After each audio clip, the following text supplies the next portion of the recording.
আমি সর্বপ্রথম মহান আল্লাহ তাআলার শুকরিয়া আদায় করছি। আপনাকে ধন্যবাদ জ্ঞাপন করার পাশাপাশি সারা দেশবাসী এবং বিশেষ করে আমার নির্বাচনী এলাকার সম্মানিত জনগণকে ধন্যবাদ এবং কৃতজ্ঞতা জ্ঞাপন করছি। তারাই আমাকে এবং আমাদেরকে এখানে কথা বলার সুযোগ করে দিয়েছেন তাদের মূল্যবান ভোটের মাধ্যমে।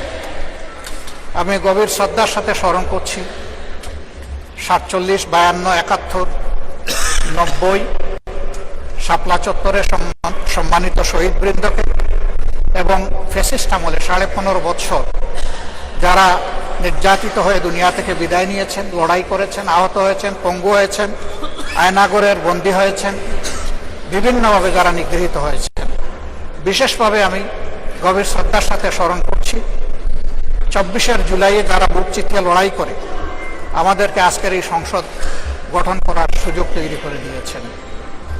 তাদের মধ্যে যারা নির্যাতিত হয়ে দুনিয়া থেকে বিদায় নিয়েছেন, মহান রব্বুল আলমিনের দরবারে দোয়া করি আল্লাহ তাদের সকলকে শহীদ হিসাবে কবুল করুন। যারা আহত পঙ্গু হয়েছেন আল্লাহ তাদেরকে সুস্থতার নিয়ামত দান করুন। আমরা সকলের প্রতি গভীর শ্রদ্ধাশীল, কৃতজ্ঞ, ঋণী। আজকের এই সংসদ গতানুগতিক কোনো সংসদ নয়, এটা 24 রক্তের উপর দাঁড়িয়ে থাকা একটি সংসদ। আজকে আপনি এই মহান সংসদের স্পিকার বা অভিভাবক নির্বাচিত হয়েছেন এবং আপনার সাথে ডেপুটি স্পিকার হিসেবে জনাব কায়সার কামাল সাহেব নির্বাচিত হয়েছেন। আমরা দুইজনকেই অভিনন্দন জানাই। মাননীয় স্পিকার, বাংলাদেশের স্বাধীনতার পরপর 55টি বৎসর আমরা অতিক্রম করে এসেছি। এই দেশের সংসদ এবং সংসদীয় রাজনীতি সত্যিকার অর্থে খুব কম সময়ে কার্যকর ছিল। অল্প যেটুকু সময় ছিল জনগণ তার সুবিধা পেয়েছে। বেশিরভাগ সময় ফ্যাসিজমের কবলে পড়ে এই সংসদ ছিল অনেকটা দামি সংসদ, অকার্যকর। এবং আপনি যে বিরল সম্মানে আজকে ভূষিত হয়েছেন, এই জায়গায় অভিভাবকত্বের দায়িত্ব যারা পালন করেছেন অতীতে, তারা নিজের উপর, সংসদের উপর, দেশবাসীর উপর, গণতন্ত্রের উপর, মানুষের অধিকারের উপর তারা সুবিচার অনেকেই করতে পারেননি।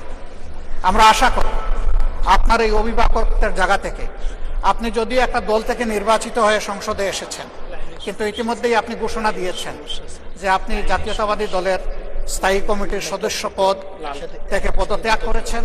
এখন আপনি সকলের, আমরা মনে করি আপনার কাছে সরকারি দল এবং বিরোধী দল আলাদা কিছু হবে না।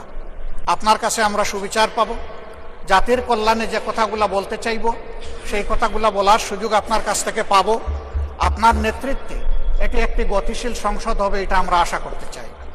আমরা আশা করতে চাই অতীতে যে মন্দ নজির সৃষ্টি হয়েছে বিভিন্ন সময়, এটি নতুন করে আর হবে না। আজকের এই সংসদে অনেক তরুণ সদস্য এখানে আজকে এসেছেন। আমিও বয়সে একটু বেশি হলেও আমিও তরুণ।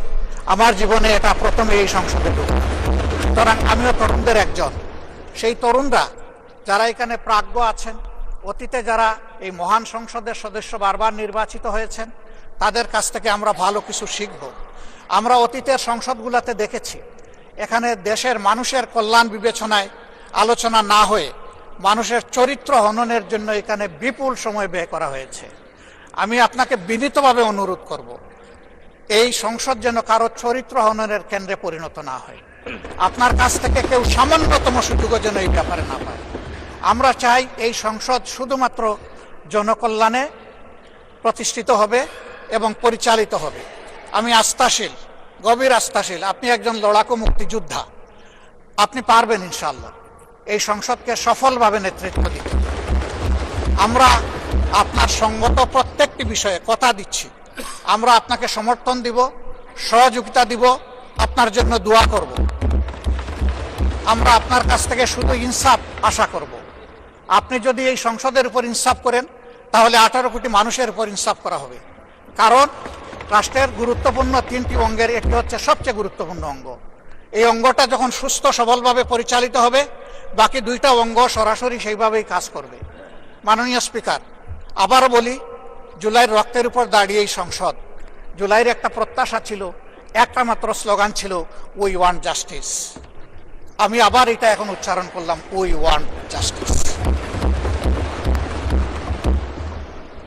আপনার মাধ্যমে সমাজের সকল অসঙ্গতি, অন্যায়, অপরাধ, দুর্বৃত্তপনা, এটা রাজনৈতিক হোক, অর্থনৈতিক হোক, সাংস্কৃতিক হোক, এই সবগুলার অবসান ঘটবে এই সংসদকে কেন্দ্র করে। এই প্রত্যাশা ব্যক্ত করে আমি আপনার সুস্বাস্থ্য, দীর্ঘ হায়াত কামনা করছি এবং সফল নেতৃত্ব আমি কামনা করছি, যে আপনি অভিভাবক হিসাবে ইনশাআল্লাহ সফলভাবে নেতৃত্ব দিবেন। আল্লাহ হাফিজ। আসসালামু